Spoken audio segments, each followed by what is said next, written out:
Okay, so welcome to the Eros at Work call, Constellation's call. My plan tonight is a couple things. First, I really just want to take this opportunity to share the things that I've been learning on this inquiry that I've been on to understand the nature of Eros.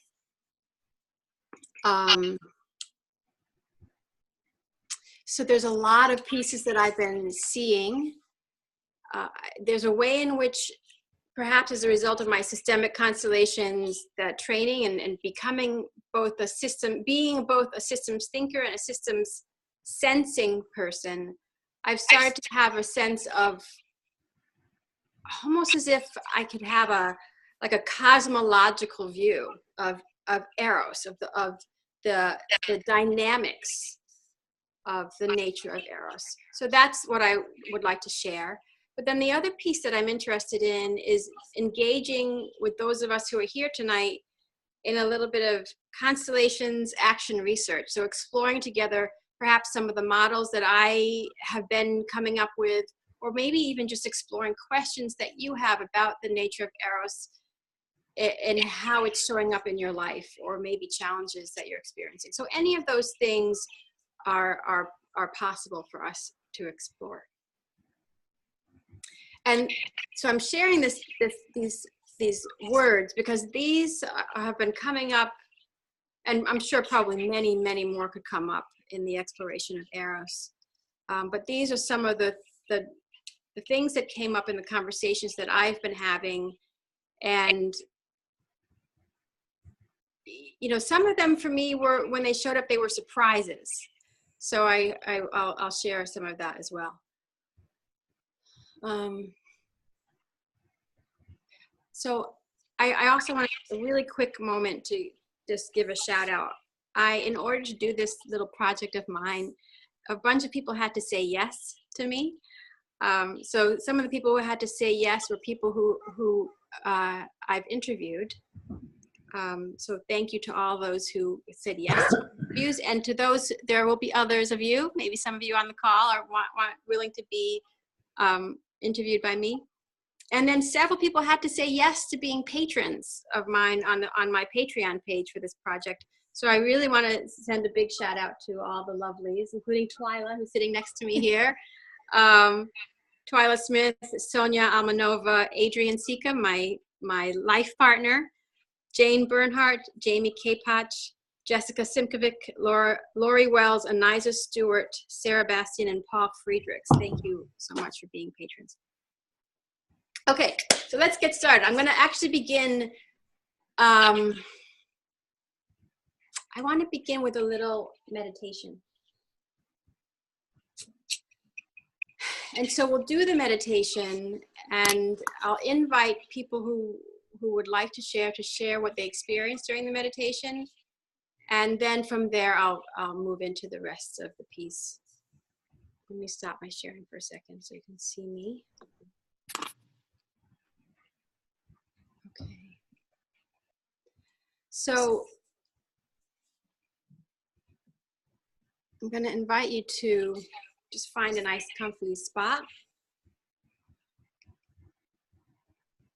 And just give yourself a moment to settle into your body.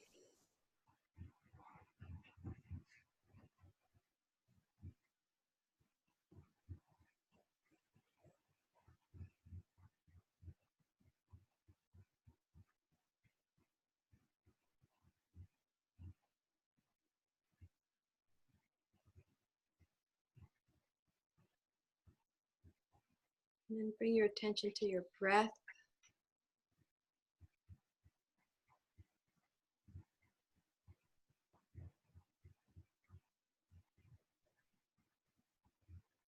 Notice how just attending to the breath, attention upon something starts to create change already. So there's a deepening, usually a deepening of the breath.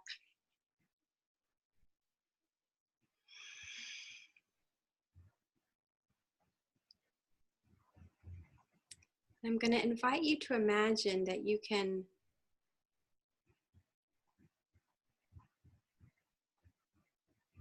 take a journey back in time.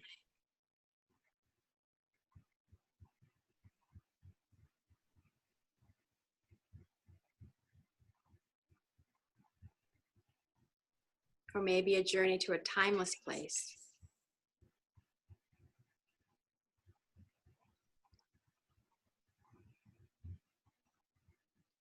And just allow yourself to experience spaciousness. To feel in your body the experience of being in a really wide expanse.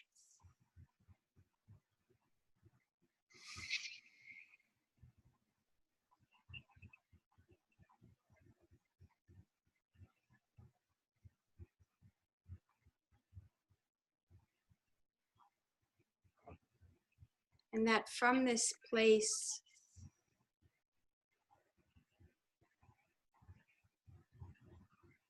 I'm going to have you take another step from expansion into a space almost undefinable. Maybe we can call it before.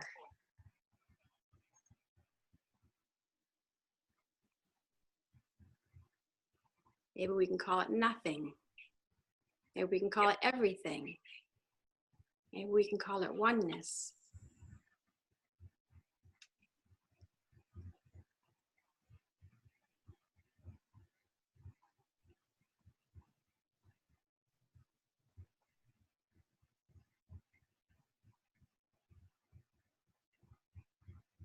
From this place of nothing and everything and oneness, I want you to invite the birth of Eros.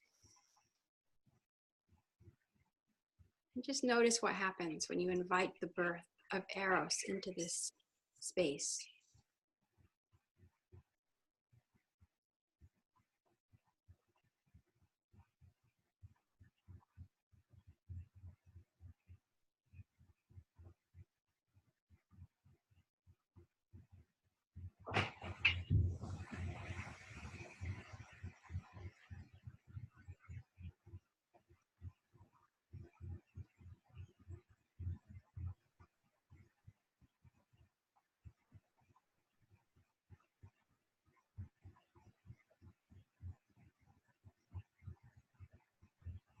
Maybe you can explore the life of Eros. What is it? How does it behave? What does it look like? How does it expand and multiply? How does it collapse and evolve? Whatever movement or motions it takes or it takes you through, just follow.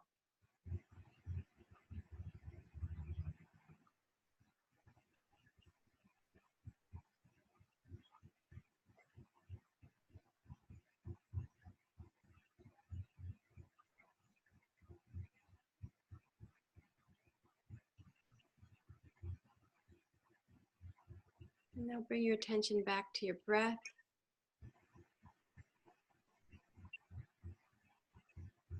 And as we start to move back into the body, just say thank you for this little tiny journey.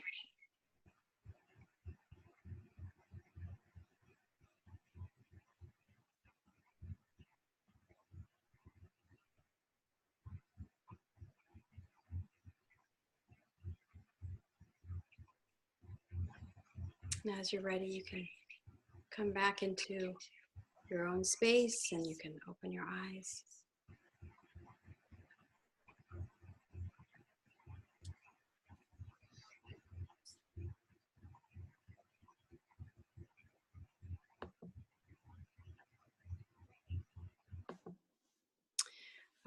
Right now, everyone is, I muted everyone, but I am curious to, if folks have observations. Twyla's sitting next to me. Maybe I'll just turn to Twyla and see if she has anything to say. Can also, if you like, I can pause the recording. In fact, I think I will. I'm gonna pause the recording just so that way people can have the no one has to be on the video if they don't want to.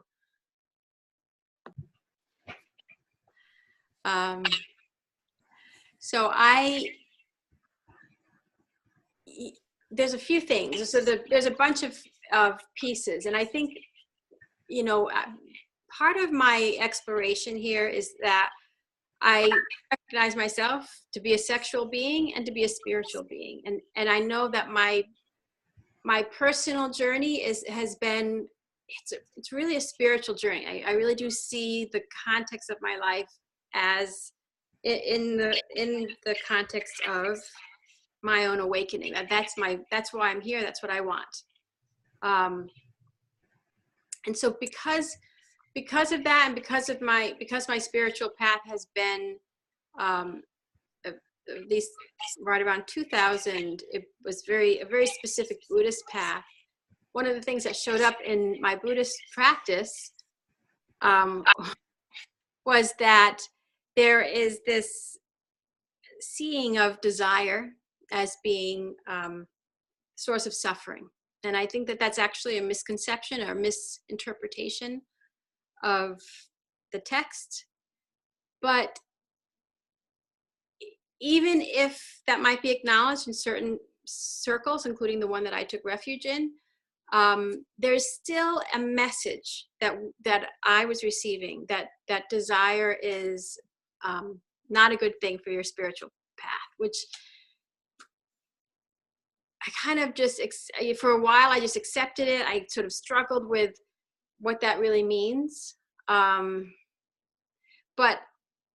what happened for me is that I began this journey, and Twyla has been, she's gotten to hear a lot about that. But I began this journey, actually at first really looking at the nature of desire. And I'm not going to tell that whole story, except to say that I've come to this experience of desire as it being the charge that brings us forward in life. So again, with that view of that sort of cosmological view of the dynamics of these things, I have this perception that there's this quality, it's a vector. You know, it's interesting to me that Eros, or Cupid, actually has a bow and arrow, and that Cupid releases. Eros is the releasing of this, releases these arrows. So for me, I actually had this image that desire is an arrow. It's a vector. We have so many desires, and the nature of the arrow of desire is that it's going to meet a boundary, and it's going to pierce that boundary. And so when you begin in the space before, you can call it the space of oneness, or you can call it the space of nothing. You know, in Buddhism, we talk about emptiness. In that space, there's a way in which in spiritual and non-dual communities, including Buddhism, you talk about that space as actually there is no desire in that space.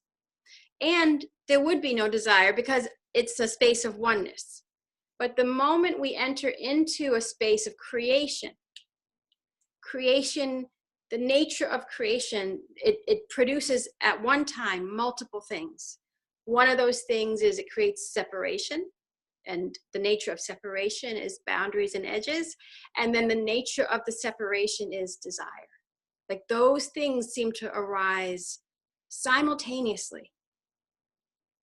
And that my experience in having these conversations about Eros, one of the things people have shared with me, and you may all know, I know this certainly, and I suspect that you would recognize this in your own life, is that part of what's interesting about the nature of Eros in particular is that it has a quality where you can heighten Eros when there's a way in which Eros is heightened by difference, by edges that are sort of clearly defined, and that the interpenetration of those edges, the desire for union and interpenetration, that creates a third space in which, so there's this whole action.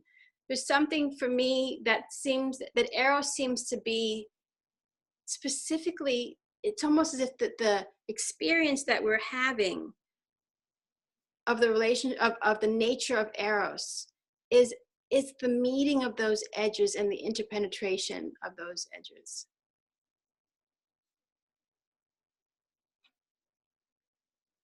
And so the thing that calls us, you know, the nature of desire then is it's quite profound, that the nature of the desire and the nature of Eros is constantly in a state of, it's constantly about union, I'll say something else that I've been exploring, which again, as a sort of complement, I'd been looking at desire for a long time, and then very recently I was looking at the nature of harm, because that came up just a couple months ago, and I was really intrigued about the nature of harm, because what struck me about harm is that it requires judgment. Another person has to judge that harm has been caused. So when I looked at harm, one of the things I saw was, again, going back to the vector, the arrow of desire and the boundary. And so harm, this is a kind of what harm looks like, this constant meeting of this somebody's desire and that boundary. But the nature of our being here on this planet is that we can't actually live here without causing harm. So even if I am going to be a vegetarian and try to cause as little harm as I can,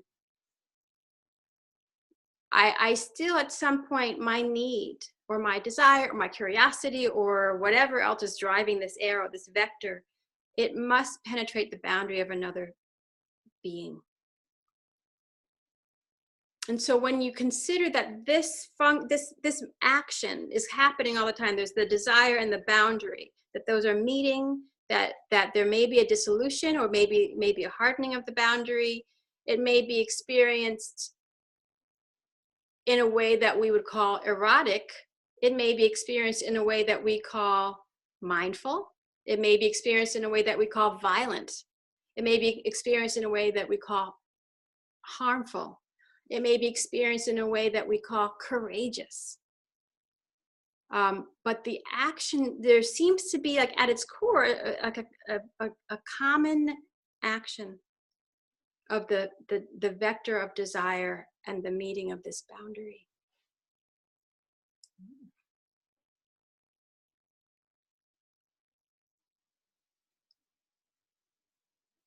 Because, like everyone on this call, because I think we all share this desire to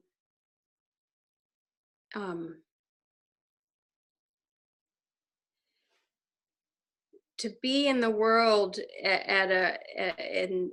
in a way that treats all beings with respect, that honors the life force of all beings, that can elevate and support life and life thriving.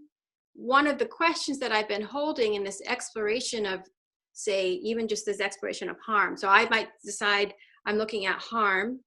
I might even be looking at self-harm. So for me, self-harm is like this, kind of like keep it in my body. There's this way in which you have this enclosed boundary, and this is your own desire just keeps poking at you, but you're maybe afraid to release that desire out into the world because you're really, you might be suppressing that desire for all sorts of reasons. Maybe one of the reasons is you think, I don't want to cause harm, or what if I cause harm, right?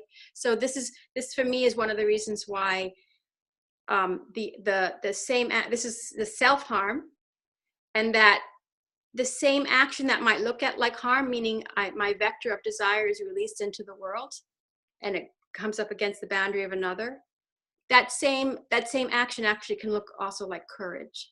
Because at some point, when I'm feeling inside of me a desire that I say yes to, that gets released into the world, and other people may decide to judge that, right? That what you're doing is harmful, or you shouldn't, they may shame you, all of those things. So courage has a similar, operates similarly as harm. But what I was going to say is, I was also trying to look at, say, Monsanto, like how do we hold,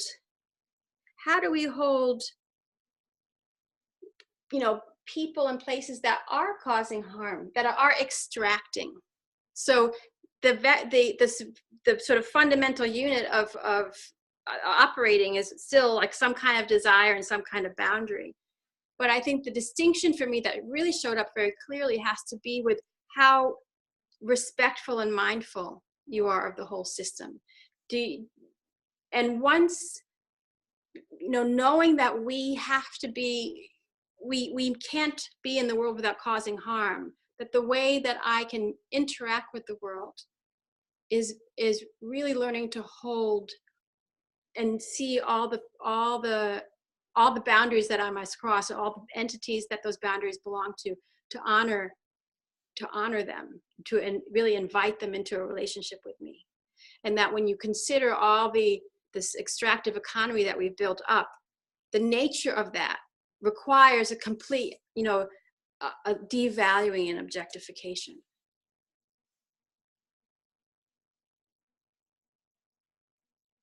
Wow. I'm going to pause. I'll pause. We'll take a little. That was deep. We'll take a little. And I would love to hear if you have thoughts, or if this fits or doesn't fit, or illuminates something, or brings up questions. I'd be curious to hear. Everybody's muted. I can unmute, folks.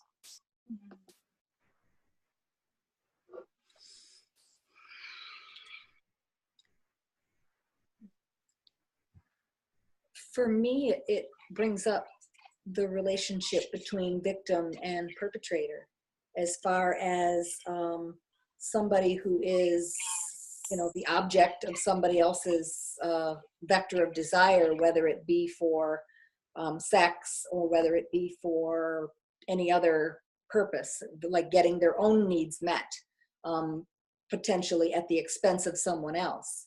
And really, they may not even need to have any kind of like an evil intent, to maybe just a place of being in a place potentially of privilege, not having an evil intent, not thinking that they're bad people for wanting what they want and getting it the way they get it, but just being like asleep to those boundaries, and asleep to, or not even aware of the harm that they're even causing, and the suggestion that they are causing harm, in terms of like, just even like white frailty, for example. Just the suggestion that they could be causing harm to another by purely getting their own needs met, is abhorrent and just difficult. Nobody wants to be that bad guy. Nobody wants to, everybody thinks that they are right. Nobody goes into anything thinking, I'm going to be this giant jerk that's going to like screw the world over. So there's like this dance of victim perpetrator, and we really have to hold that perpetrator with compassion, which can be very difficult to do, I think.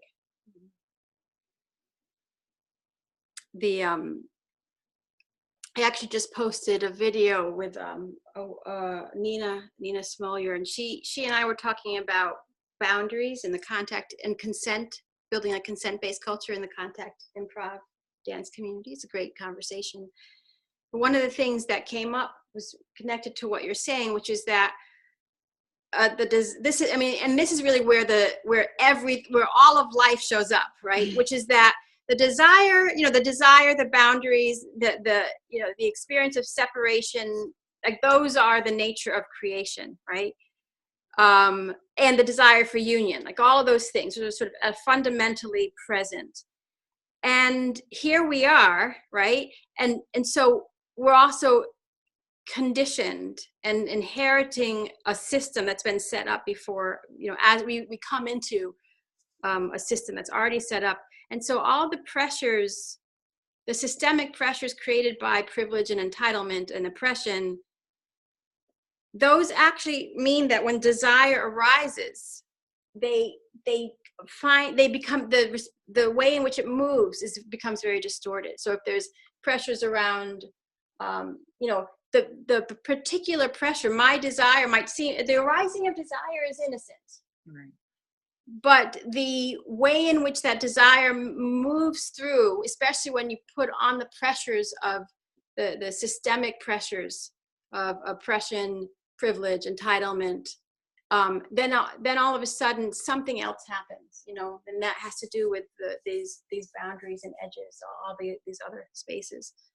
I'm gonna stop talking here. Yeah, wow. I'm like trying to keep up with all the reflections coming through. But I think that, yeah, just the nature of desire being one of like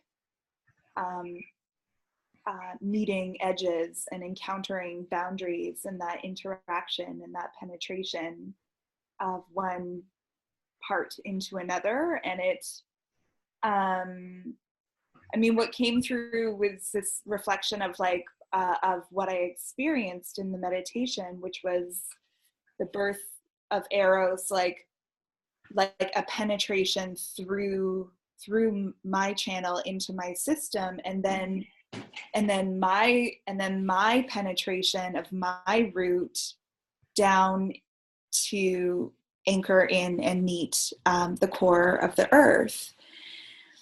And I was like, wow, that's really, I've noticed like that's when I meditate or when I'm doing a grounding meditation, like that's a process I really come back to regularly, or like a visualization and an energetic experience that I'll come back to. And there's something for me that feels, for me, it's sort of an indication of like this, like, there's like a passion and like a desire.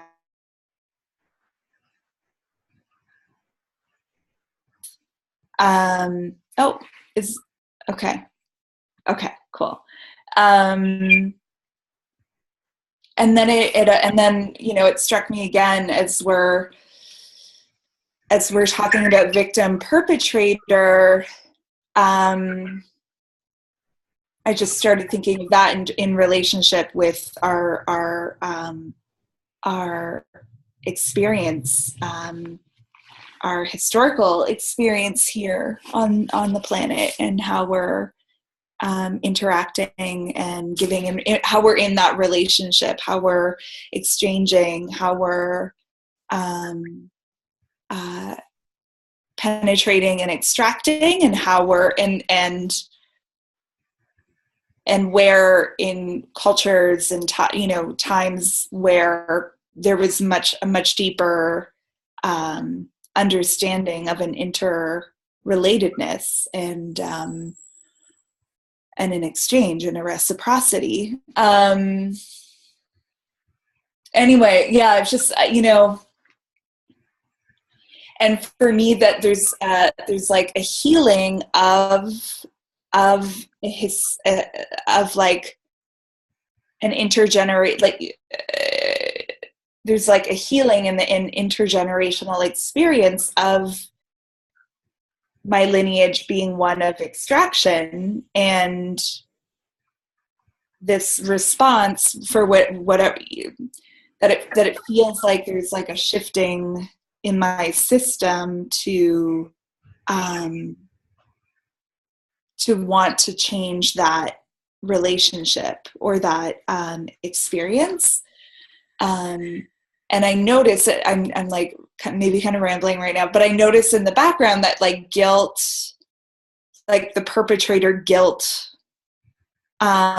piece is like in the field behind with me as I'm doing that. So yeah, I'm just sort of reflecting on these like elements that are at play. Yeah, and and there's this like earth-human relationship of erotic desire, and then there's that actually feels more safe and comfortable for me than human to human, because that guilt, because that perpetrator story is still in the field, and maybe there's still more reconciliation that's longing to happen. Anyway, yeah, that's sort of my reflection. Yeah. Thank you so much for that. I'm really appreciative of, one of the themes that's come up for me, and it showed up early on, and it was a surprise. It was a surprise when it showed up. was, I'll call it violence or even brutality.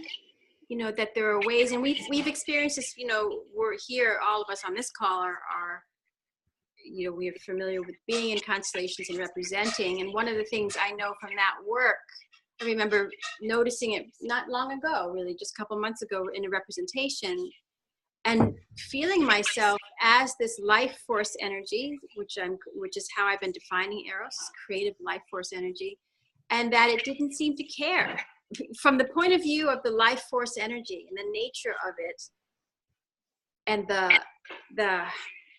the quality that keeps it moving forward through us, it doesn't care if it comes through on the heels of brutality and violence or love and respect. You know, so in that sense, it's truly unconditional.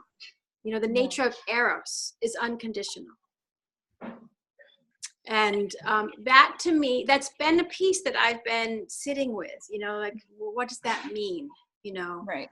And I spoke with a dancer who, you know, one of the, for her, she says her most erotic space is Capoeira. You know, I mean, I'm sure she has, there's plenty of erotic spaces, but for her, that's one of the erotic spaces, because the nature of that practice involves the challenge. And the challenge, the intention in that challenge space, this is actually a really beautiful space. It's not to vanquish the opponent or even hurt them, but it's to elevate them.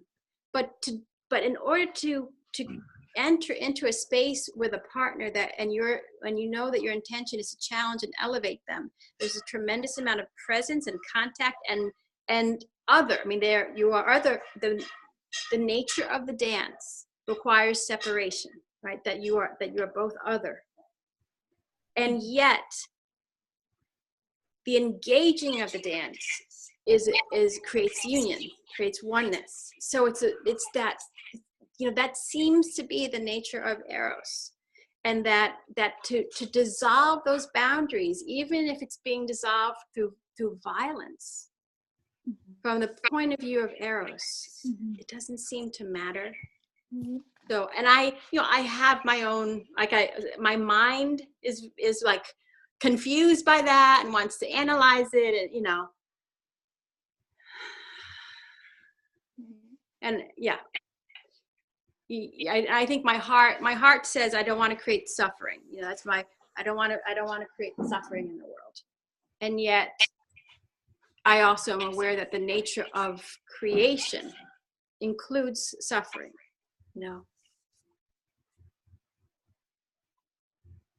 But I also just want to say, Kat, to what you've said, is that one of the things I'm hearing is the way in which it's come into your body. So like you can see the guilt, it's just behind you here, but there's a way in which it's become embodied and transformed or transmuted. There's an alchemy.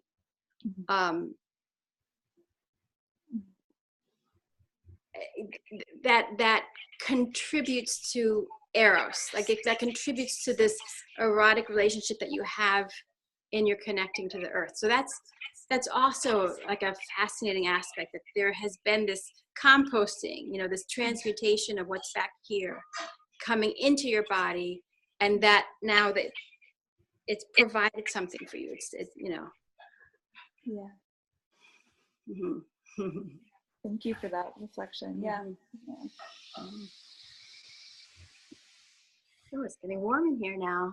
And I just wanted to add, when you said that just the act of creation, it creates suffering, it made me immediately think of childbirth. That is like the ultimate act of creating. You're creating another human being, and that really hurts. You know, I don't know, there's something there about, I had never really thought about the act of creation does require suffering. And then your use of the word composting, those experiences of suffering, and using that to bring your creation forward. There's suffering in pretty much anything. That's like, never thought about it that way.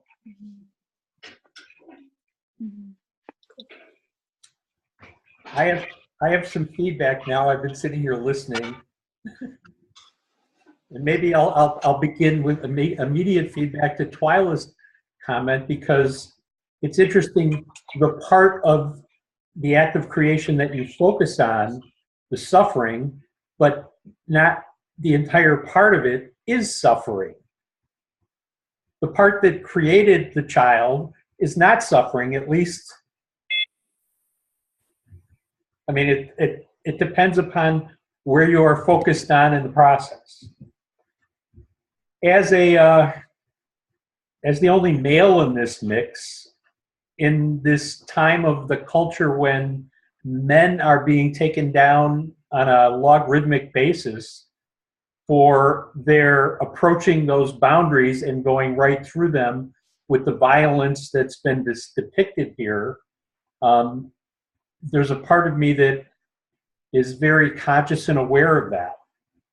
And I've been, I guess, if anything, been made more aware of my own relationship with women and relationships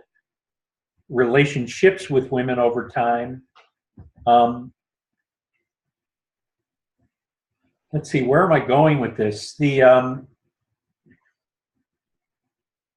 I guess the other part that has come up is I've been hearing a lot of the negative, victim perpetrator, violence, penetrating boundaries. And it's where I'm hearing it coming from women who have traditionally been oppressed in this in culture. They're not always put on a pedestal. You've been oppressed by men over generations. I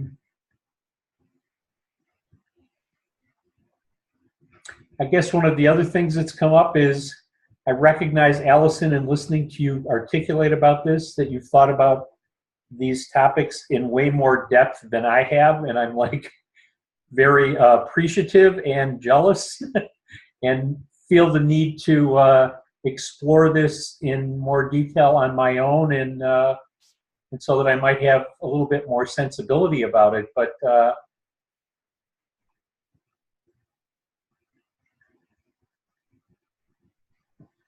I've also recognized that in my own life, in my own experience from when I was very young to where I am now, how I've confused Eros, passion, the creative life force, with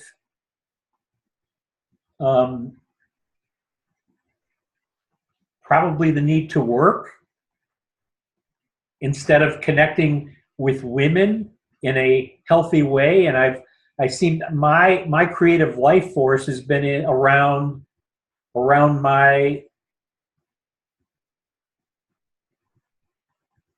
keeping the lights on. And it's something as simple and basic as that. And as a result of that, I've probably pushed away a lot of women that otherwise might have wanted to be part of my creative life force if I would have allowed that energy to be directed there. And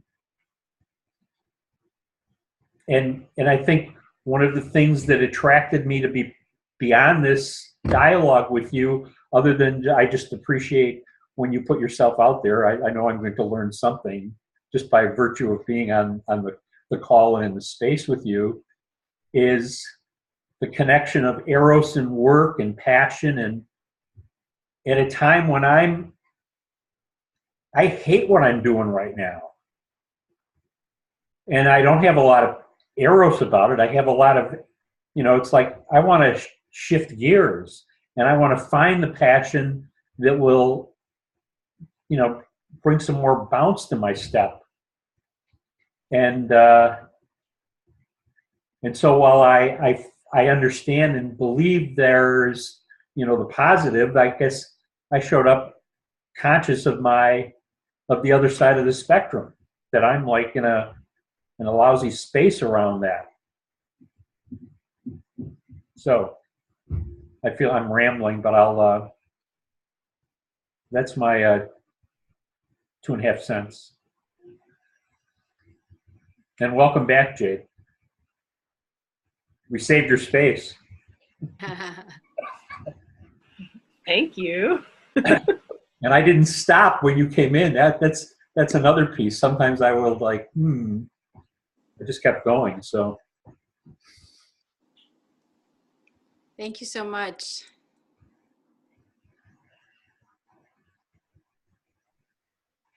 Yeah, there's a lot in what you said, but I'm going to just sit with, I am, part of what showed up for me as you were speaking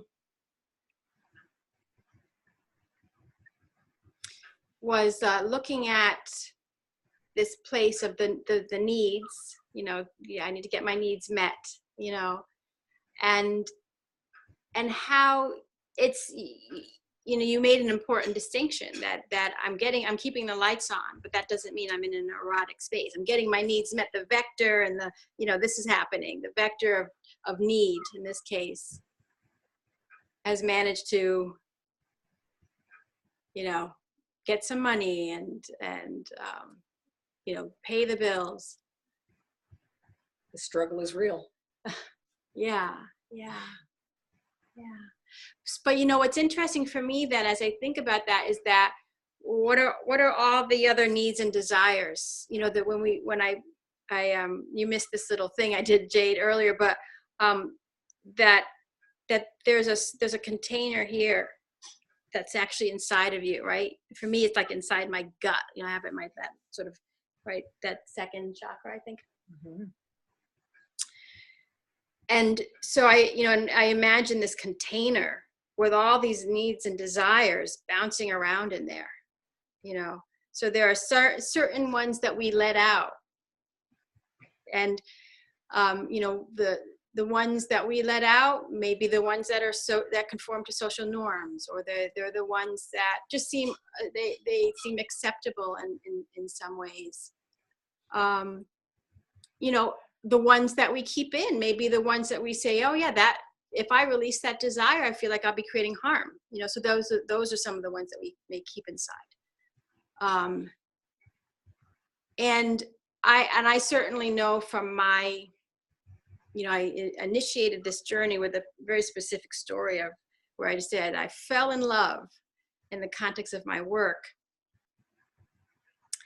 And I know for me, I actually spent much of that time feeling like I was dysfunctional. Like there's something wrong with me, that I would have why can't I, during that whole time, I was just desperately trying to compartmentalize this response that I was having. And I was certain that I could only be having that response because I had father issues, or I had, whatever it was.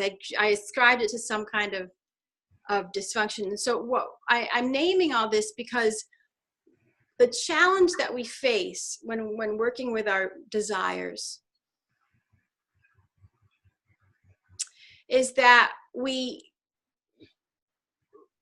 many of us are actually actively suppressing them, right? Because the desire arises and we shame it, we suppress it, or maybe we get to act it out in some way, or maybe it just gets distorted, right? There's some kind of pressures where we might sort of let it out on the side, and but that there are all sorts of systemic pressures that mean that the desire and the expression of that desire gets very distorted. And so one of the things that I've also been exploring is how can we experience our desire and neither suppress it nor act upon it. And I know that actually the idea of not suppressing it in Western culture feels like great, don't suppress your desire. But the idea of not acting upon it says, oh wait, what do you mean? Don't suppress but don't act upon it. And yet so much, this is part of the challenge of the time of all of our conditioning, the sort of systemic pressures is that the desire arises, and we know from our work that that desire arises in the context of a personal and ancestral system. It arises in the context of a social system. And so to allow the desire to arise, to allow yourself to not suppress it, to witness it, to experience it fully in the body, you know, but to not necessarily act upon it is actually quite a powerful practice. For me, that does, I don't know that I've perfected this in any way, but I know that for me, it means I do talk about my desires when I can, you know, when I feel like I have a container for holding that. I also, so I'll add a few more things. Remember when I was talking about harm and the vector and the boundaries, the things that are in the field of harm for me include, that resolve harm have to do with how the rest of the field is held. So for me, the rest of that field is held with consent. You know, that's the way in which I resolve the harm question, or with honoring and respect of the beings that I have to interact with. And so that's the other place for me, that when I'm working with desire and working with not suppressing, that when it comes to this question of, well, can I even act upon this desire, that I'm working in a field of consent and respect. But even to get to that point, is at my conversation with the person who we had the consent conversation about the contact improv community, it's really challenging to develop a culture of consent, because it's a big contrast to our current culture.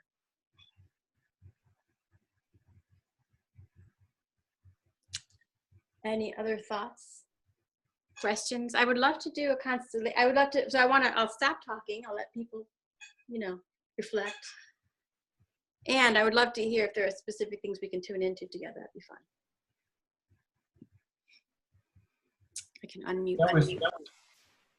When you reference the culture of consent, what immediately came to mind was the folks I'm working with in prison that have driven right through that boundary, because in many cases there wasn't consent.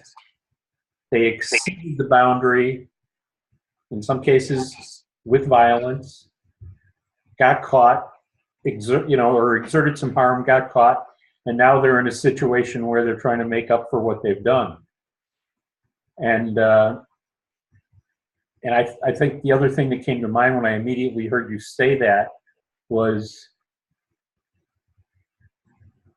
it doesn't surprise me that you as a woman are talking about developing a culture of consent.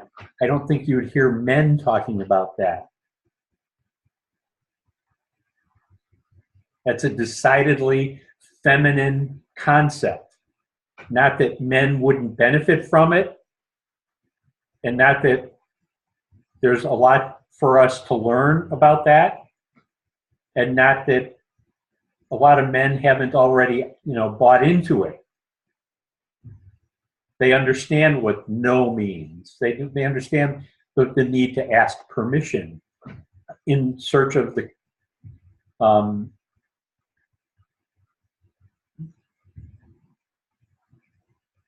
their approach to Eros. So, Jade, did you want to? Yeah, I'm looking forward to the recording part, and whatever I missed, it has a very juicy feel to it. The thing that really struck me was the choice of metaphor, saying I've been focused on keeping the lights on. And there are many ways that you can say make money. And keeping the lights on just opens up this whole spiritual creative world for me. Is like keeping the inner lights on can actually be the same as keeping the lights on in the house. Yeah, that I just, it was really, really strong when I heard that. So I just wanted to share it. Thank you. It'll give me a whole different perspective when I pay my electric bill.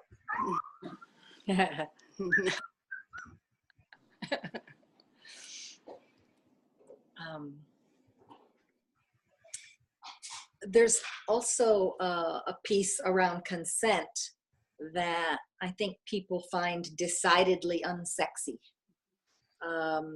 The trend on the college campuses is, you know, for every step that you want to take towards intimacy, you must explicitly ask for and receive consent.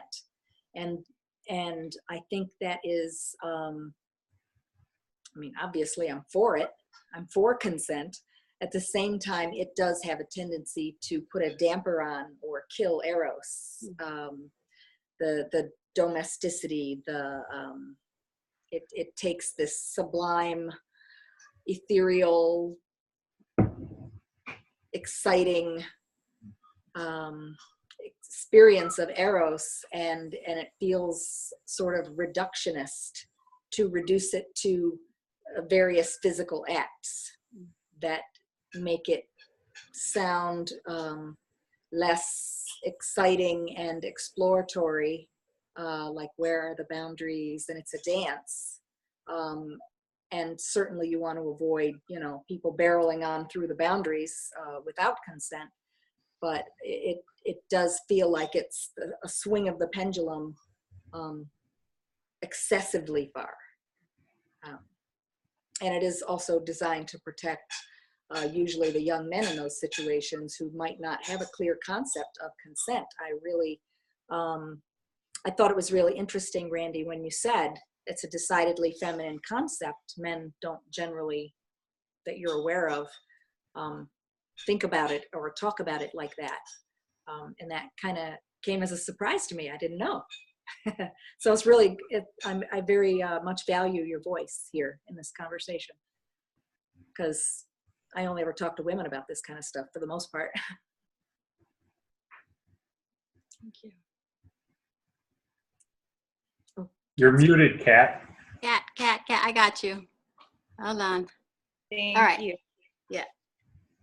I think, you know, in light of what is emerging, this kind of, this great revealing of the prevalence and how pervasive sexual harassment is, that, for sure, the conversation around consent up until now has really been initiated, I think, primarily by women, but I really think a lot of men there are a lot of men that are stepping up to initiate those conversations amongst themselves within groups of other men. And I think I'm like looking forward to seeing like how that grows, you know, how that continues to shift, because there is this this revealing and this illumination of what has been kind of kept in the shadows. So maybe right now it still is predominantly women leading the conversation, but I really feel like it's shifting, and I think that's something that we can and maybe, Randy, it's like part of your, that you get to bring your voice to this conversation with other men to kind of get the conversation going amongst the circles that you're involved in. And and there's actually one other thing around Allison, you were talking about not suppressing our desire and then not acting upon it, and just that polarity, that duality. And I have found in my own, I'm someone who over the past 7 years has kind of gone in waves of practicing celibacy and sort of more consciously working with my erotic desire and sort of channeling it through my system, and drawing it up to my heart with that intention of really allowing it to activate other parts of my consciousness and other parts of my being. But it's funny, I still feel like because there's a lot of layers to that, actually. I mean, because there are definitely nuns in the field, there's like a familiarity with that as a path. And then there's also the oppressive, so I'm still working with like how I want to live that, the not suppressing and the not acting upon it, and sort of wanting to choose a really authentic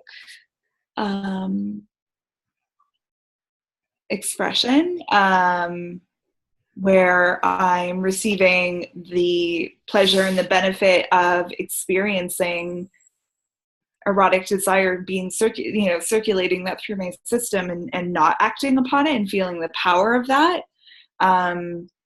And then also choosing to engage when that feels really true and authentic and what I am desiring of. So yeah,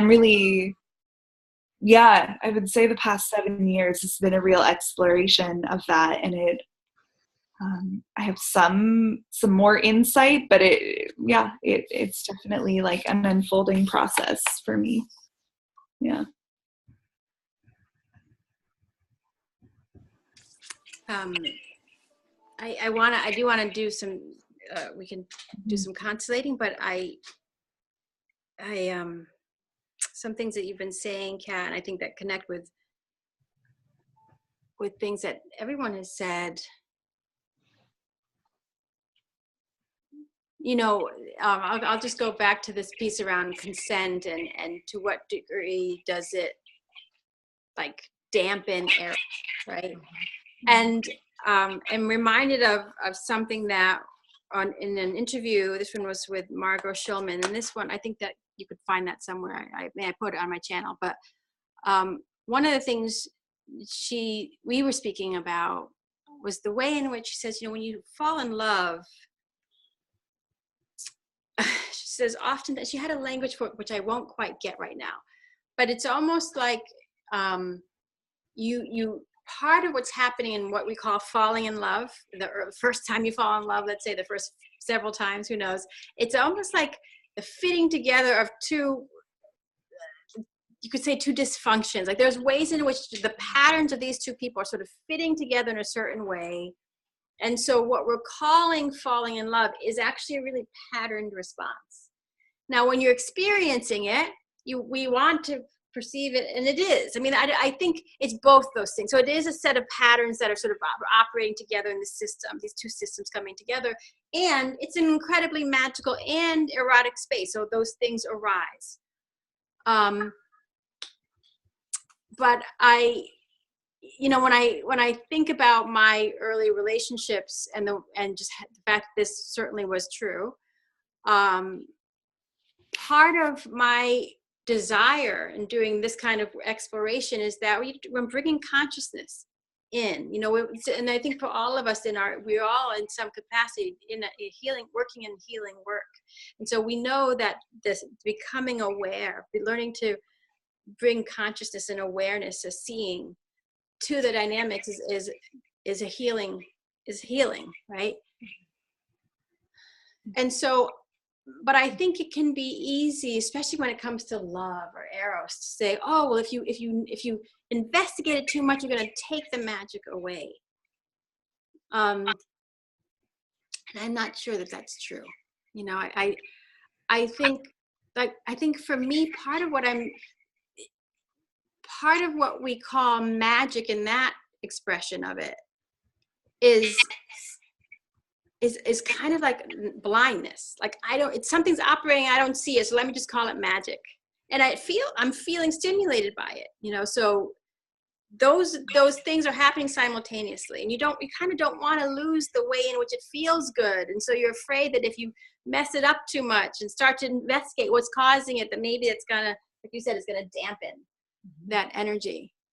But I think the nature of our evolution requires the seeing of the ways in which these conditioned patterns, our systems are put together, and we start to shed those patterns.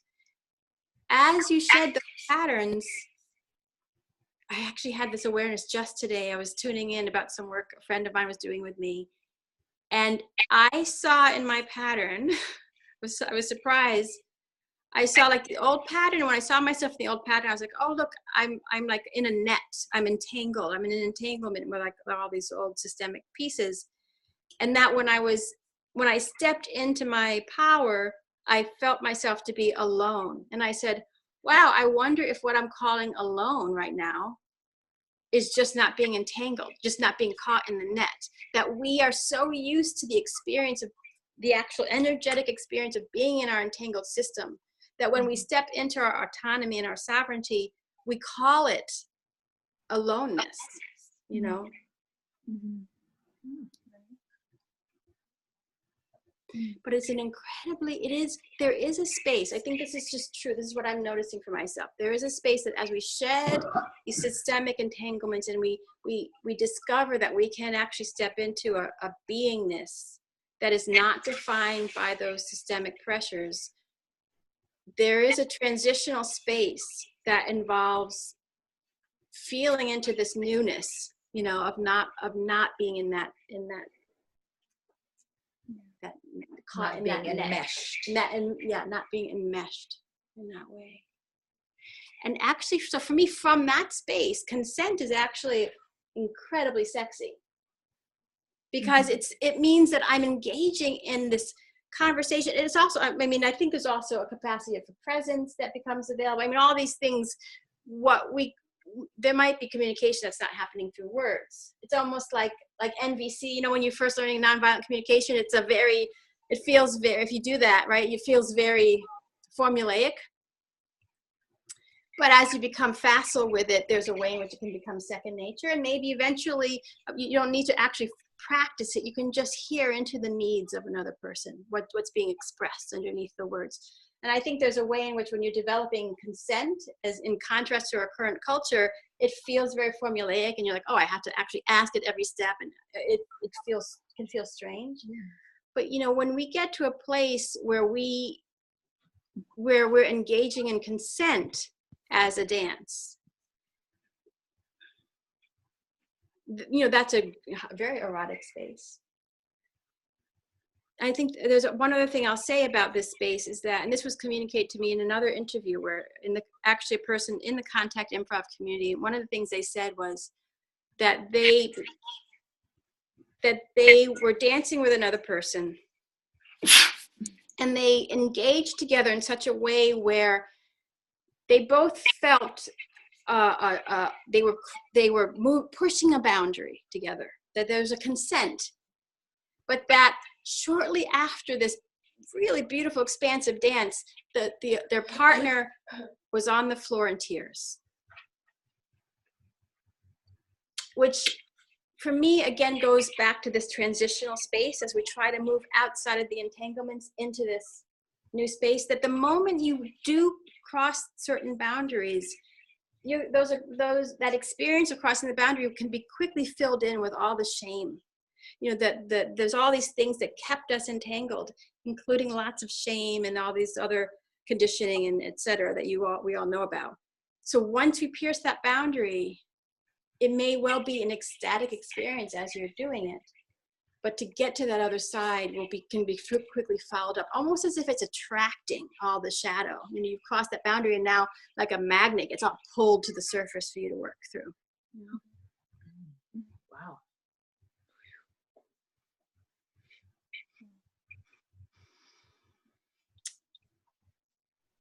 Yeah, I really feel that. Yeah, the triggering of the shame after an erotic like boundary has been even consensually crossed, it's that shame that kills the Eros, not the That's it, Yeah. right? Yeah. It's the shame that kills the Eros. Right. Because I have had experience where when you're talking about having a feeling or allowing it, not suppressing it, but then also not acting on it, but then the desire or the need to be like honest and forthright and like name it and figure out what is this and have like an honest, open discussion about it, that triggers shame in one or the other. Often, not always, but sometimes it can, especially if it's a situation where if you're feeling it and not acting on it, it's usually because there's some boundary in place that would make that inappropriate at the time. And so to discuss it triggers that shame, and that's what kills the Eros. My God, that is brilliant. Right. Never considered that's what it was. That Good is to know. beautiful, right? This came up with a client that every step into a new level or dimension of creative expression, it's like we go through a shame, like the shame comes with it. You know, you get into this space of expression, and with new expression, there's new vulnerability. With new vulnerability, there's a new vacuum into which unexperienced shame comes up. It kind of like it fills the picture, you know. it fills it up, because every single step is this beautiful creative process happening, and every single step this client's like, I don't know why there's so much shame coming. It's like, well, it's this dance between expression brings shame. It's a sign that it's working. It's a sign that we're actually stepping into a space of creative expression that we haven't had before, because it's stirring all of that and bringing it with.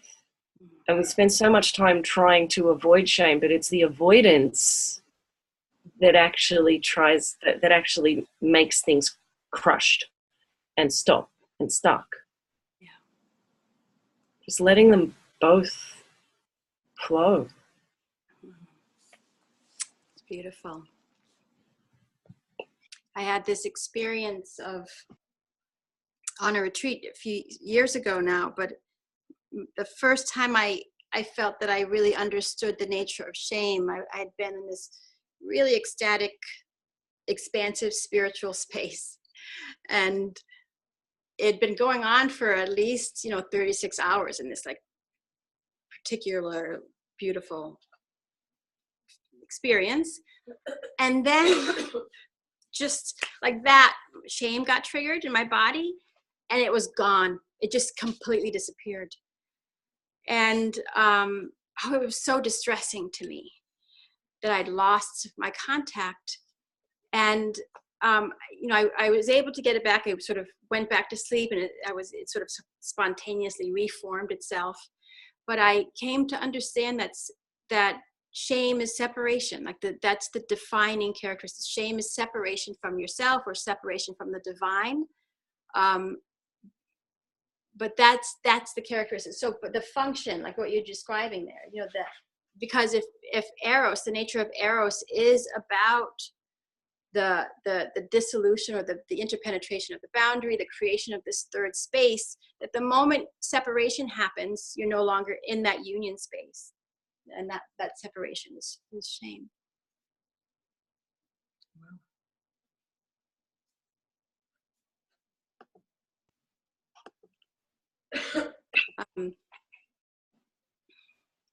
Thank you so much. This is my favorite conversation. My favorite things to talk about are happening right now. Yeah, let's tune in. I'd be curious if you actually, so if you have, we have the 1, 2, 3, 4, 5 of us here. So we can either go around and just sort of name some things that we want to see in the field together, or if there's a specific question or themes that are emerging that you're curious about, we could go there.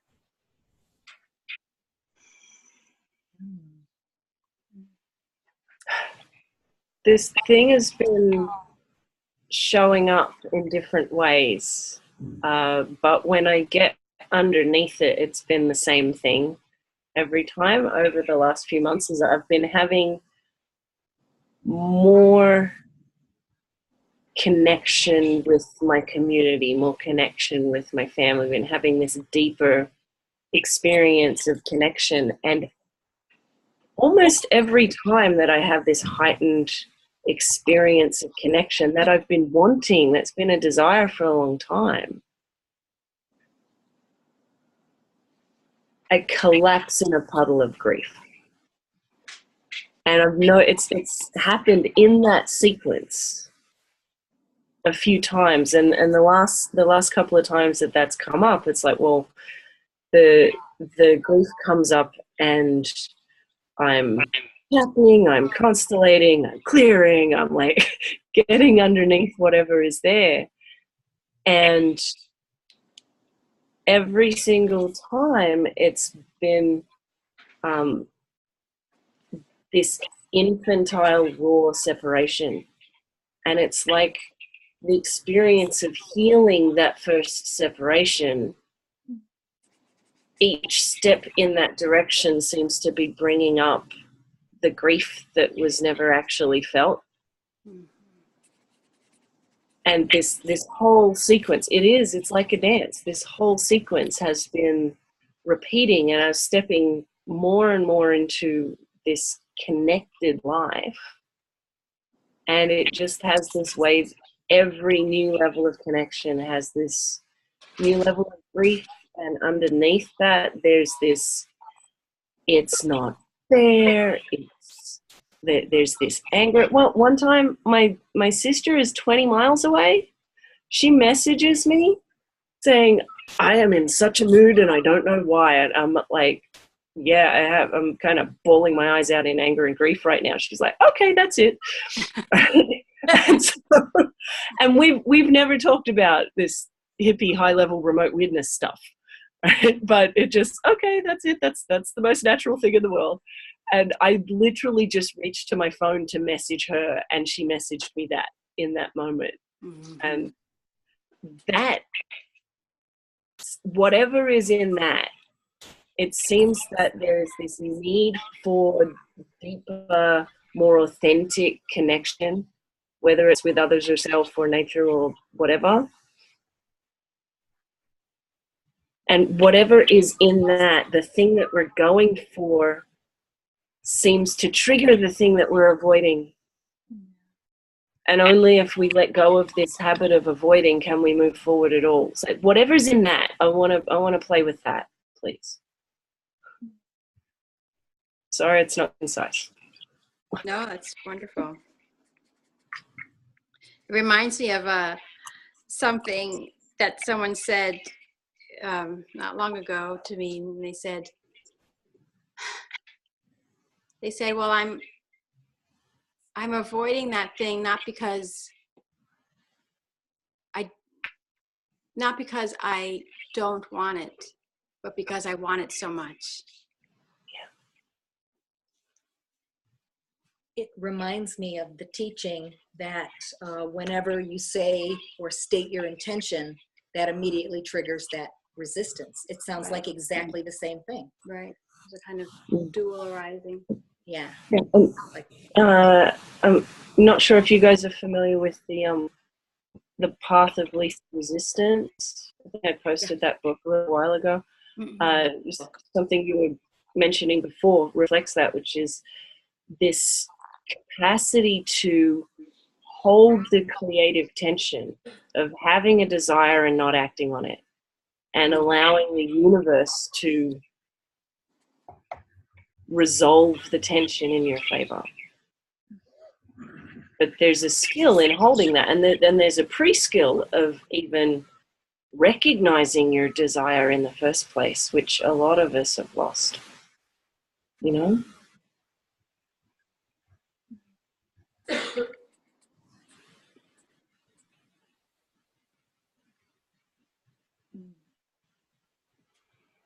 Okay.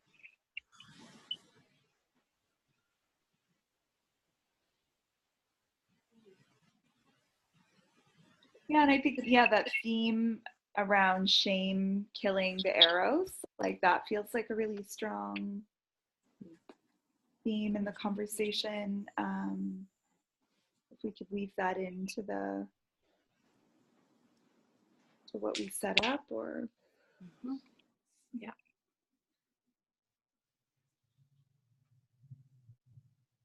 Randy or Twyla, you have something you want to add? Well, to just build on that, when I heard this shame killing the Eros, the other part of that for me is that consent releases the shame.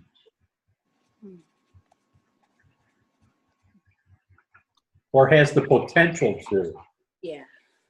Yeah. Because, and it may be a part of more the feminine experience, but because of there being a dearth of acceptable feminine sexual expression, a lot of the time shame is triggered even with consent. I heard you say that, yes.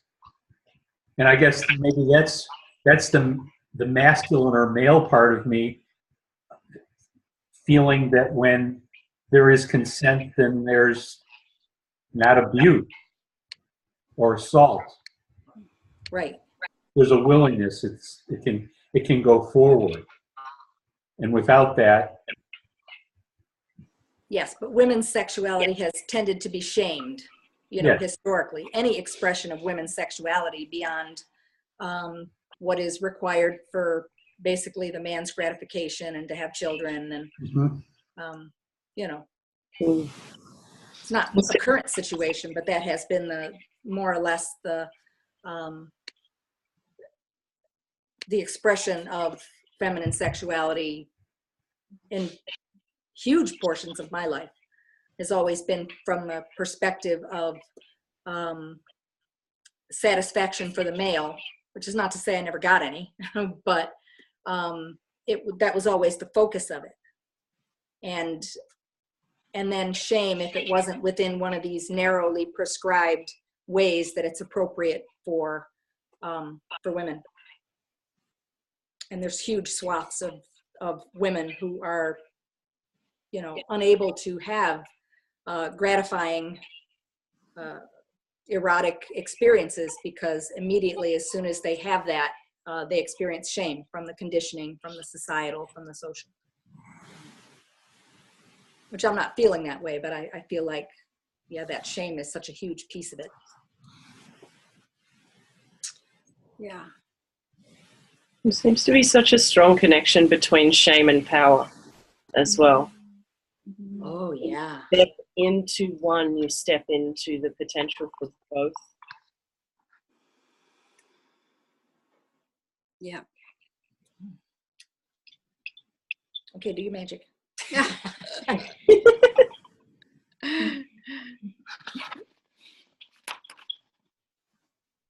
Yeah, let's just take a minute here. Let's all just take a minute just to sort of sit with what's arising, and then I will also take a minute to tune in and see what's there.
Okay.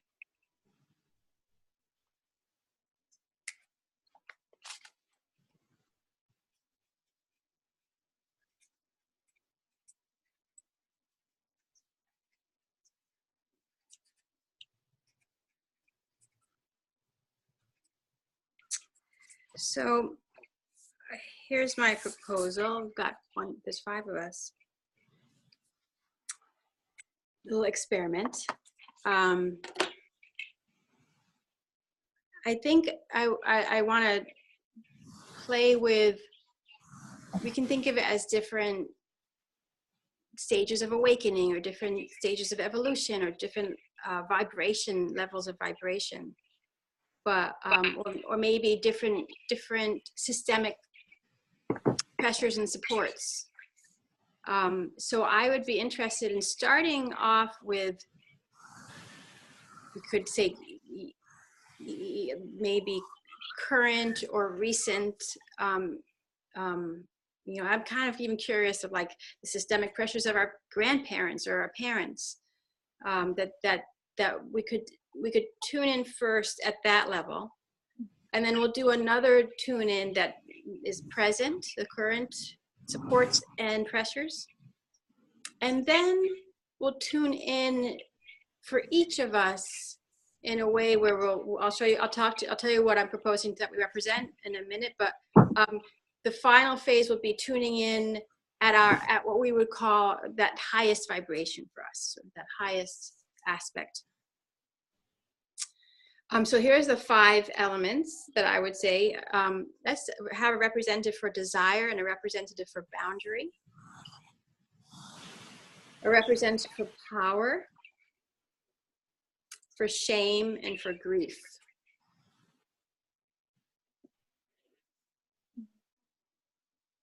Shame, desire, power, boundary, and grief. Mm-hmm. Yeah.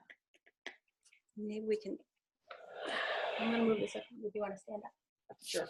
I always stand on that. Who wants? Anyone feel a call to a particular one? Who wants desire?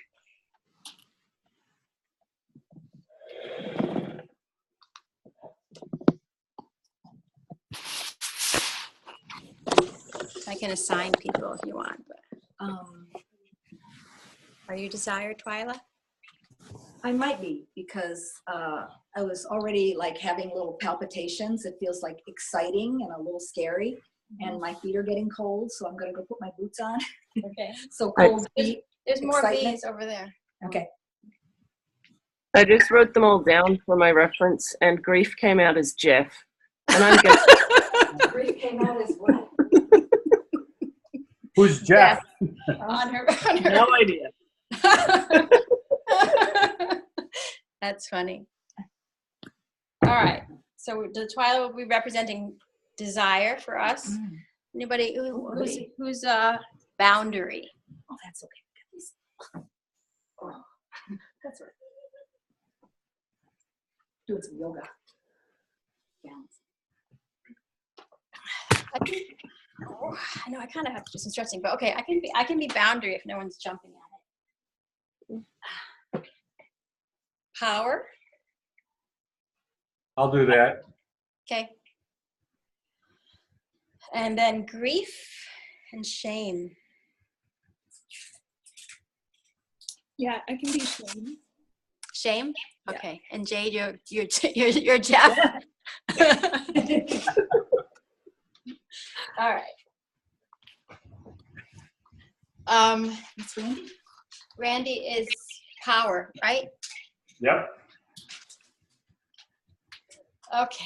So I'm going to invite you. So we're going to work first at, let's go into the systemic pressures and supports of our grandparents' fields. And I'm going to ask you before, when I'm doing distance work, there's all sorts of ways you can do this, and you may naturally be, however is already natural to you, you can go ahead and do that. I'll offer you some cues, and here are the cues that I offer. You can think of yourselves, you can think of there being a clock face, And just orient yourself on that clock, however you are, however you feel yourself to be oriented. So you can be either on the perimeter with the numbers, or you might be in the center. And then, of course, you can physically move, or you can work with your sort of inner eye. Take a moment just to remember who you are, because I think I've forgotten myself. I'm boundary. Your boundaries, yeah. All right, so just take a moment to sort of tune in to who you are representing, and working again in the field of our grandparents' systemic pressures and supports.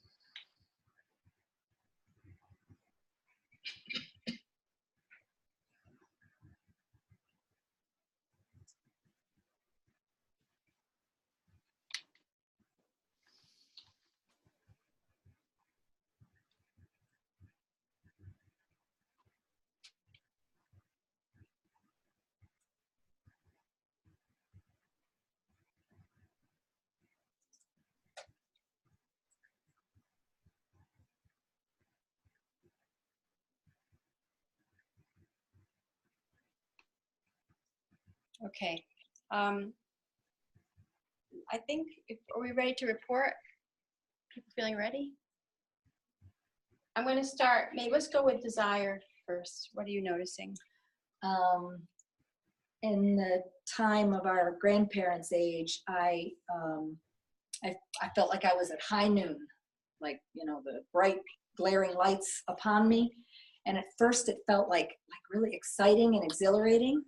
And then it felt kind of like heavy. And I got the phrase nose to the grindstone.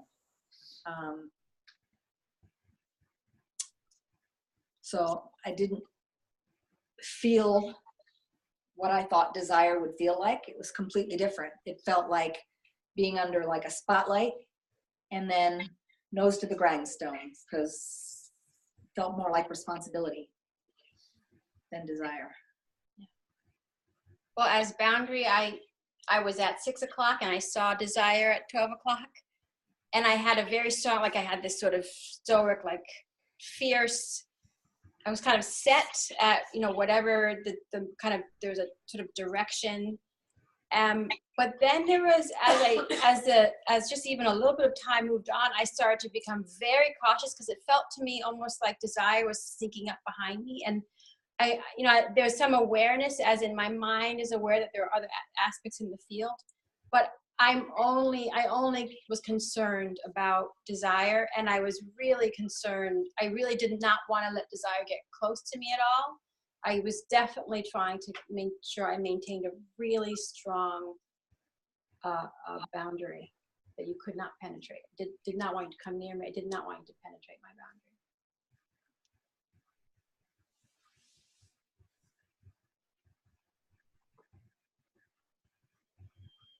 How about power? I would say power is coming from the male lineage through father, grandfather, great-grandfather. The energy that was coming through me was taking care of business, taking care of family, taking care of self in a serious way. And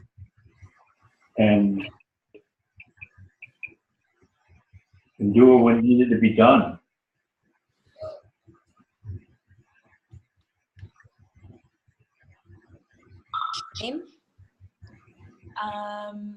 When I stepped in, I immediately just felt like shivers down my spine, and I felt the experience of threat, and this feeling of like my will, like there's no I don't have a voice in this, and then I felt like I needed to be smaller. So I feel like there's like a collapsing in this representation. Yeah. Thank you. And grief? So I started at 5 5 o'clock, completely focused on 1 o'clock. And then it's like my whole focus was on between 1 and 2 o'clock, but I had to pivot and take some steps towards the center. And my whole focus was still on 1 to 2 o'clock. And I felt like I was leaning against something here, leaning against something else. And it's interesting when everybody's speaking, the only one that has any relevance or meaning, the only one that even has any clarity is when Shane was speaking.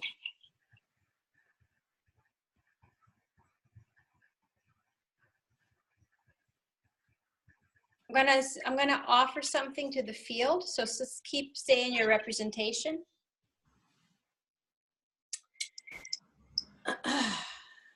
And so I'm going to offer a yes to the system. So just notice what happens when someone says yes.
Let's go in the same order. Desire. What happens to yes? I had been at high noon, but then had moved over to the 1, 2 o'clock area when it came time to put my nose to the grindstone, and it was feeling very heavy over there. So you were probably leaning against me, Grief, because I didn't really feel alone, but I did have my nose to the grindstone. And then when we went back into it and yes was added to the system, I was able to pick up my head off of the grindstone and feel like a little bit of excitement. And then I wanted to gather Grief up in my arms and just rock you. And so I did. I certainly, boundary became completely melded with desire in that space. Like it was just, and boundary. So before I had no, like I didn't really have contact or awareness or interest in anybody else in the field other than desire, like keeping myself away from desire. When yes comes in, there's a kind of this melding here. And then there's a real compassion. It's as if I have the capacity to take in the other elements.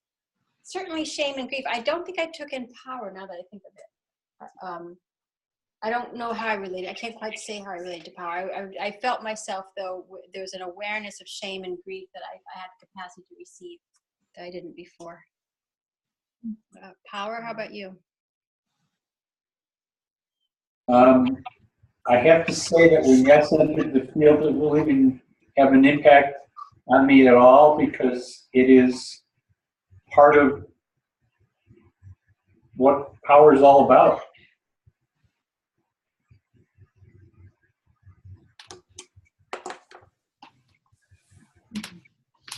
Shame? I felt like I was able to breathe when yes entered the field. I felt like I was able to take up a little bit more space, and I felt less like frozen and locked in, and I was looking around and kind of noticing the space, and then I had this conscious thought of like, you can stand up now, like you can take up more space.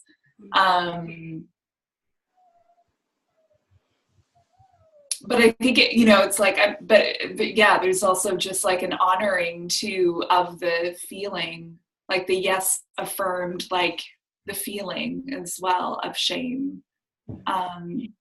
So I still feel like I am shame, but I'm shame that's able to like name it or acknowledge it, but not be trapped in it. Thank you. Grief? As soon as the yes was offered, weak at the knees, weak at the ankles, weak at the hips, just gently, and just felt softened all over, and just gently had to go down to the floor. And even when I was at the floor, I had to go down a little more, and I couldn't sit on my knees. I had to sit side saddle, but just but I didn't feel heavy. I felt softened, like everything rigid that was holding things together just melted. Yeah. Thank you. Well, let's let this yes take us into the current system, our current systems, systemic pressures and supports. So go back into your representation, into this current place.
Okay.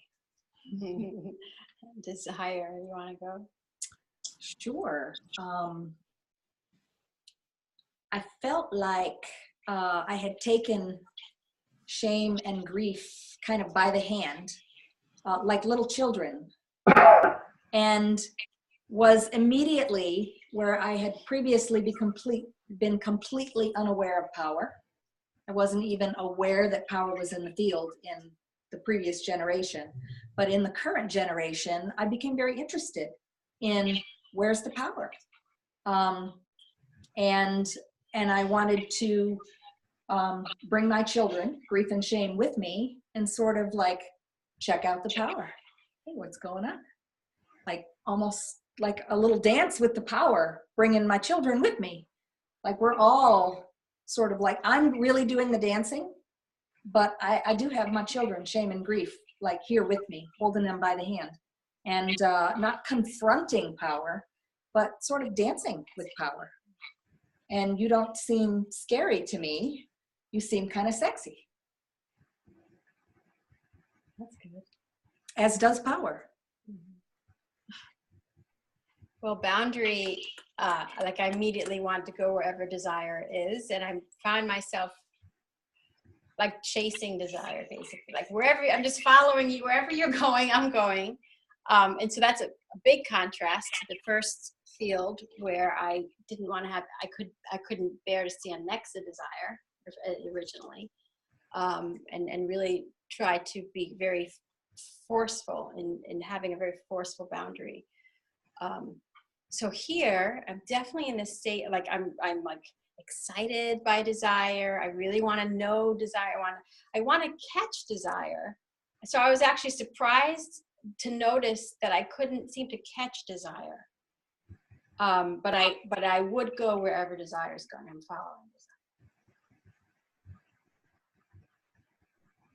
I also didn't notice the other parts of the field. I really am focused on desire only. Power? Power didn't feel very powerful. Power felt like he embraced shame and grief, and his chest got really tight, and it was almost numbing. Wow. Thank you. Shame? Yeah, I had this, I felt really drawn to turning around. And so I felt like I was looking back, and that was when that kind of shiver and freeze felt really activated. And then I started moving around this space. And I think it was the voice of boundary that was that was sort of informing when I stopped. And so I would stop and go, and there was, I mean, maybe it was boundary or maybe power, but it felt like another voice. And then I kind of, I kept moving around the space, and then came back to kind of the center of the room, and felt like I was kind of like straddling or bridging like two sides, and I had my hands out,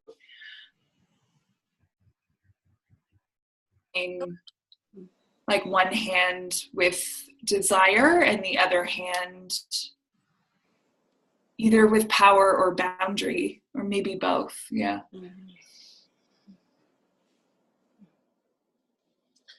Thank you. Grief, how are you doing? Very different.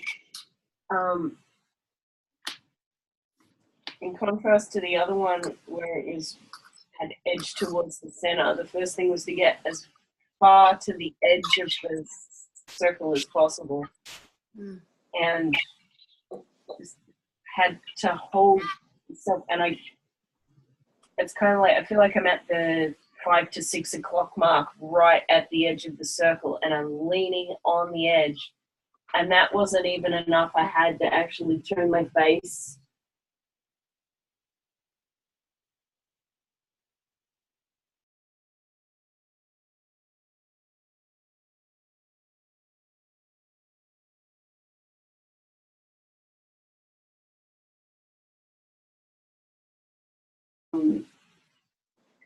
When desire and boundary were speaking, the feeling was, I wish I could be part of that, but I'm on the outside and I have to stay on the outside.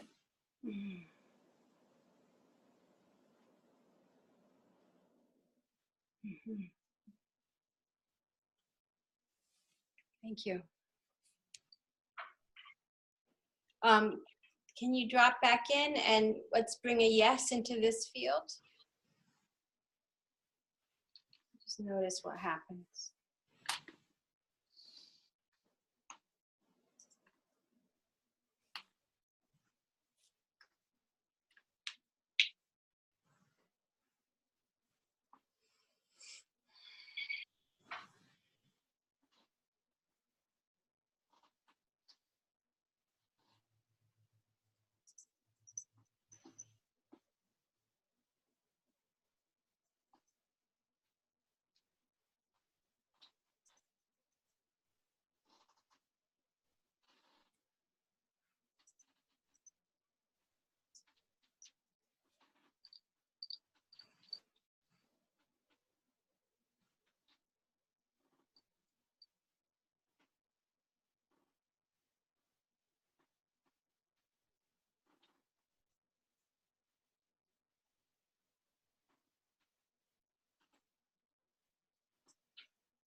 Sorry, Hmm. you want to report?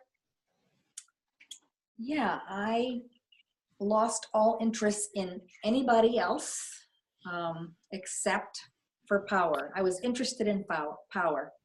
And then I'm looking at the rug and looking at like a oceany blue-green color.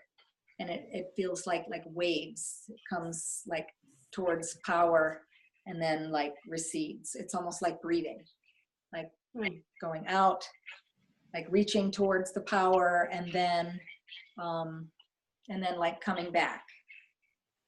But I was only aware of power. And I intermittently wanted it and didn't particularly. And it did feel kind of sexy, and then not, and then sexy, and then not.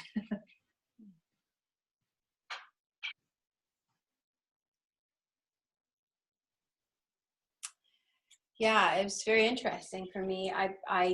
As boundary, like I actually became completely overwhelmed, almost like if you put electronics in water. Like I just was like, something happened where I was just overcome by the seeing of all the things that are in the field, the shame and the grief and the power and the bound. Like I completely lost desire. It's like desire left me. Like I just, there was no, I was just wiped out, holding the weight of the relationship between these things, and just I could feel like it's almost as if there was this contrast between almost an escape version, like that I was escaping something when I was chasing desire around the circle, and that now that this yes has happened, I have to take in somehow. I'm trying to, I don't even know what the words are, but there's a taking in or being with the weight of these things that I've been avoiding in my chasing of desire.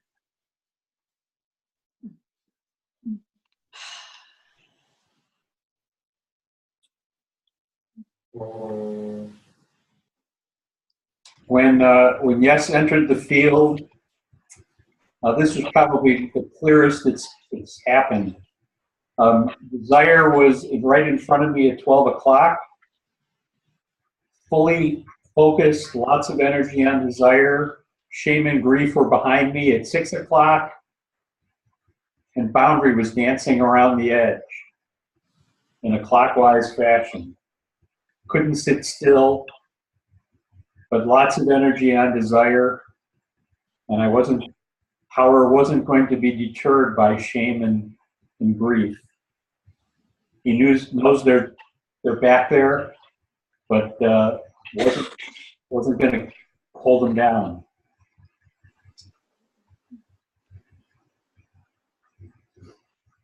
Thank you.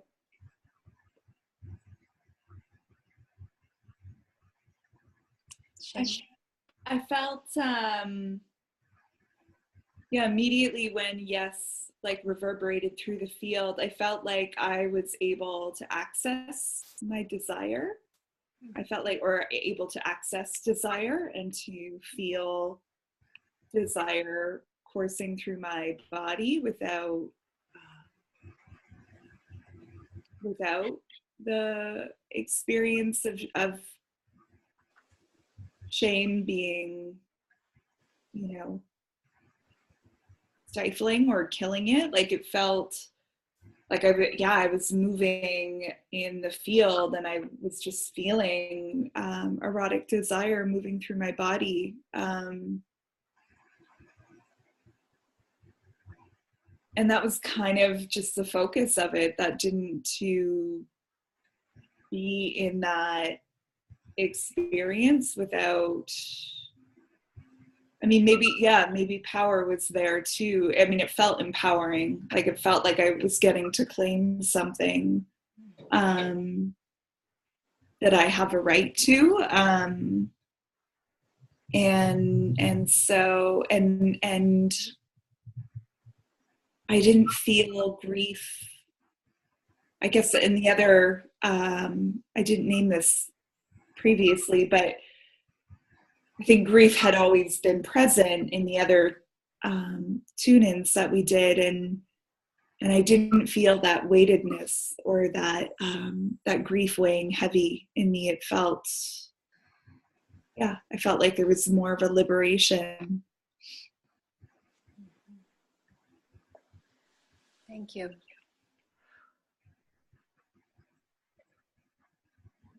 Again, had that rigid and then melting experience, almost identical. It was like melted, but this time the molten version kind of rolled in towards the center of the circle again.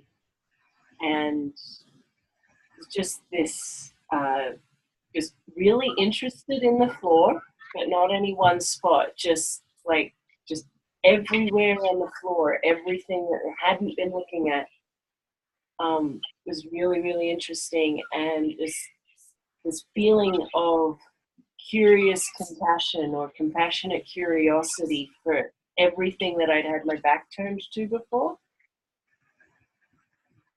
And desire and shame became really, really interesting. But when shame was speaking, all my vision got really blurred. When anyone else spoke, it made no difference.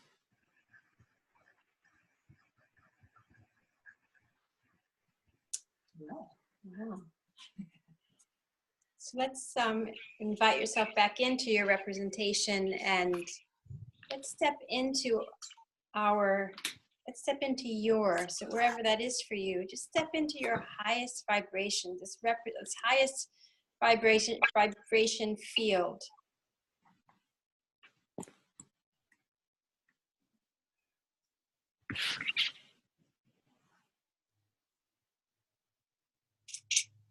See what arises.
I want to sing Kumbaya with you.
Okay. Desire. Well, as desire, I wanted to have like this love fest with both power and boundaries. I wanted to be like right smack. I wanted to be the cream filling in the Oreo. And I just wanted to be in contact with both the desire, or with both the boundaries and the power. And also I was able to see compassion and grief like standing sort of across from us, very much present, and I could see them with compassion. They didn't feel like children anymore, and they felt like they belonged with us. I mean, I didn't want to necessarily get jiggy with y'all, but I was very interested in playing with the boundaries, and I felt like the power was with me as like a part of me. Like first I just wanted to like, hug in like a group hug, but then I really felt like power merged sort of with me. And then I was interested in playing with the boundaries. Yeah, fascinating. I was really interested in I did a lot of play as a boundary. So I wanted to have contact with everyone in the field, and so there's a kind of melding or contact, like I want to contact you, and I wanted to be a boundary, like I wanted both of those things. So I would go back and forth between a kind of melding and making contact and a separating. And I loved that. Like I loved using my power. And it's funny, I felt empowered. I felt that I had power to do that. It was a gift. It was like a given that I could do that. And at the very end, so I went to everyone in the field to see them as they are and to make contact with them. And I ended really spending time with power.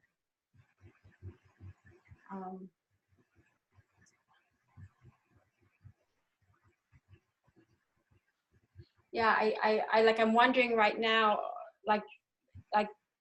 but there was a quality of power at the end that it feels almost like patriarchy. Like it just felt like a way of viewing power that could feel like power over, but I wanted to know that. I wanted to relate. I was curious about that power, but I felt so empowered here. I felt so much power here that there was I couldn't be threatened somehow. I felt the same way, like I was merged with power. I felt the power as like part of me and also part of you. Mm-hmm. So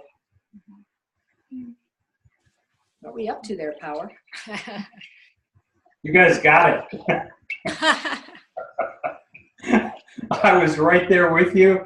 I believe everyone was in the field, and I was like dancing between each of you, embracing and letting go in an energetic and authentic way that just was quite stimulating and not offensive. And it was, I touched every soul, and then I left. And then I came back.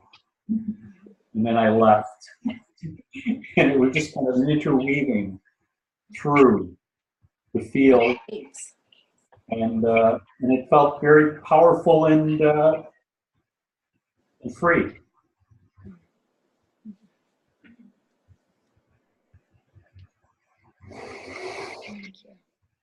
Shame? I felt really drawn to get on the floor and to have like my legs in a diamond shape, and I was just really aware of, I was just listening to the guidance, and it there was this guidance coming through around like allowing the shame, like asking for support in kind of like the transmutation of this shame. And so I felt myself like kind of in that anchored space with my pelvis really rooted on the ground, and I felt a real merging with power and desire, like while I was doing this release on the ground. Yeah. Grief. Started standing and back on the floor again. But again, there was not a sense of heaviness. It was like a sense of lightness and a sense of acceptance. In this role this time, we had about 6 or 7 yawns, and it's just this whole thing like that place to rest has just come through over and over again, and that there's sacredness in that resting.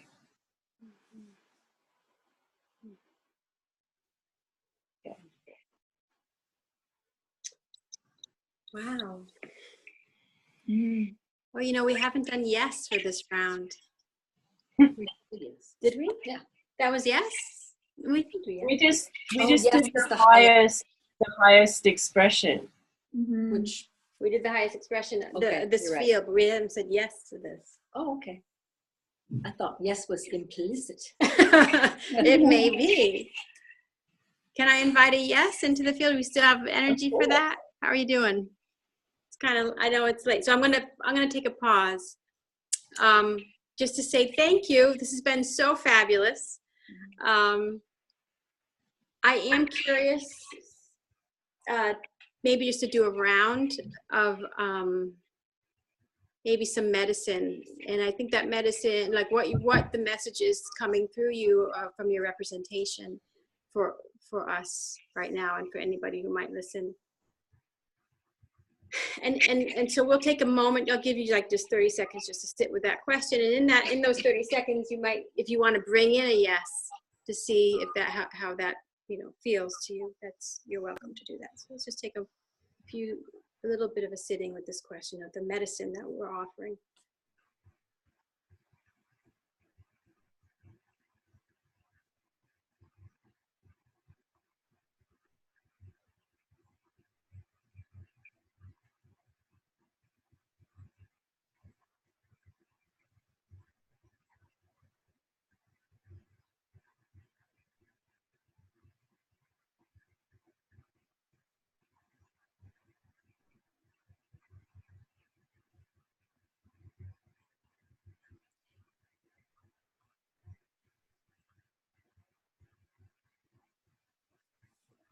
Okay. Sire, what's your medicine for us? My medicine was just with the yes came a like a claiming of the desire, but also a like an including. It was back to that kind of desire to have a group hug sort of thing, and then it felt sort of like Rocky, like rock back and forth, and then of course Michael Jackson's "I Wanna Rock With You All Night, Dance You Into Sunlight." So just in the past, there was this idea of getting past any shame or getting past the grief from like previous relationships that hadn't worked out or whatever, the way that I had originally planned. And so there really isn't any getting over that. It is including that as you move forward, which I already intellectually knew, but it was really good to embody that, feeling.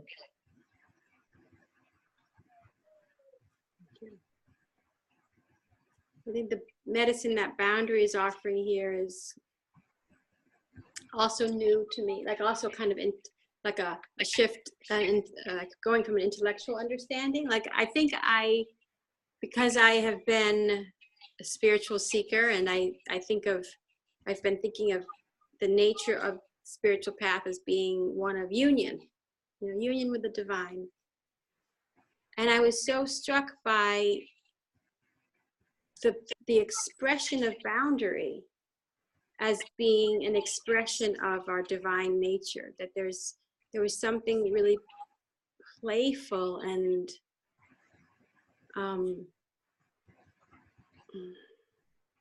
like holy or sacred in the meeting that arises between two boundaries, that I didn't, like I might have read about that, but I don't think I'd felt it before.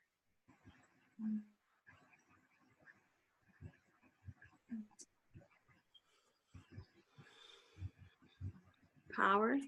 The medicine for me that came from representing power is my saying yes to being vulnerable and authentic in a container of linen, and deriving courage from that, and an awareness that my voice is not just heard but welcomed.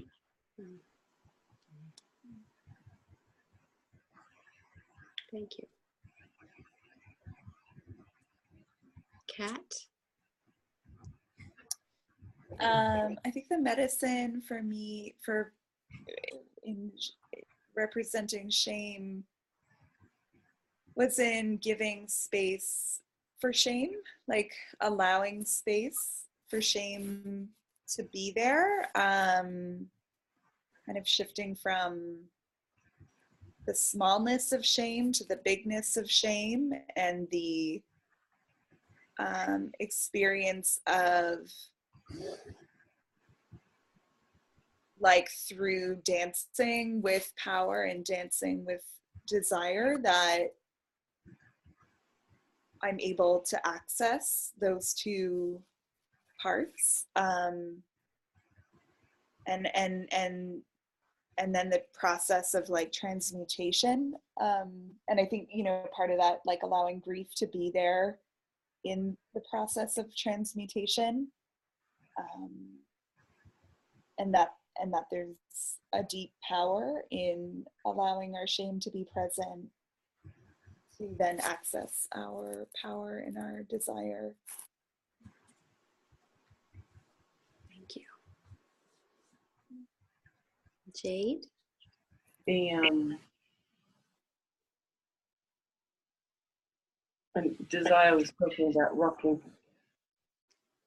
This one was rocking that whole time during that process, and the medicine seems to be in the movement, in the ebb and the flow and the rest and the space and start again. And there is sacredness in that movement, and to not try to cling to any one spot.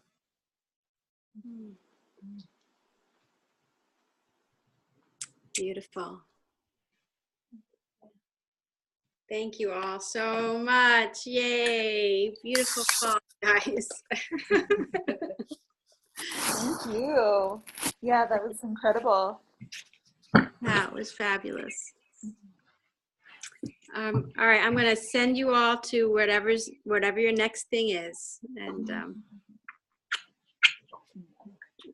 Thank you. you're welcome. Okay. Good night, Bye. everyone. Bye. Good night.